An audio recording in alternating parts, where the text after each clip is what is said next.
Okay, here's the deal. My pump is inside the cabinet and it's quiet, so I can move it outside of the cabinet now. This is where my original blue line pump was plumbed, which being in the cabinet to me was going to make it more quiet.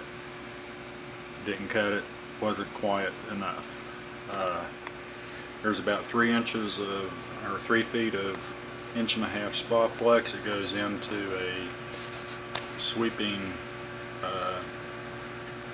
sanitary tee here. I have 2 available 1-inch ports coming out of my sump here, and that all is upsized here to get it to the suction side of my pump, which is 1.25 inches.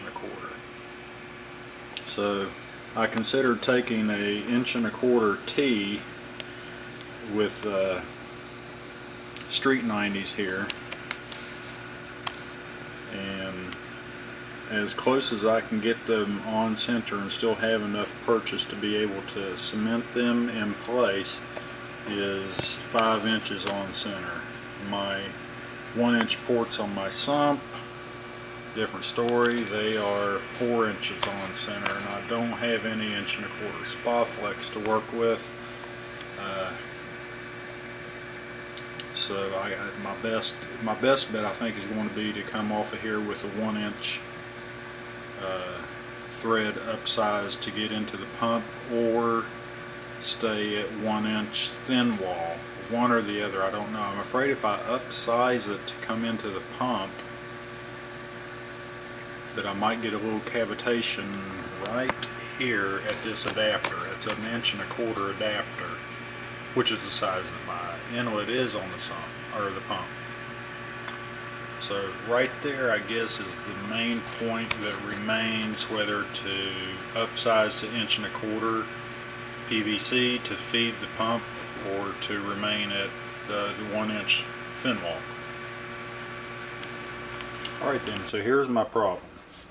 I can come off of my pump with a single line, 1-inch threads, which the ID within the smallest ID there is almost 15/16, a little over 7/8 of an inch. That's my restrictive point. The inlet to my pump is 1.25 inches. So since I'm getting cavitation, and probably due to the bend, I don't know which is going to be the best for my for a lack of cavitation and for the pump's benefit. The thin wall PVC has a little bit of a transition. Well, let's start with the 1-inch. I can do straight 1-inch to 1-inch, male to female slip, use regular 1-inch PVC, and the transition between IDs is as minimal as I'm going to get. That would give me the less chance of straight on cavitation. If I use thin wall 1-inch PVC, there's a little bit more of a transition, and by the way, the 1-inch thin wall PVC has a little bit more flow than 1.25 inch insert barbs. So here I can step up from 1-inch thread, still 7/8 to 15/16 ID, to 1.25 inch. There is a transition. That's the biggest transition of all, but it's going to be my shortest restriction. So what would be the best for the pump to do in this case if I'm going to use a single 1-inch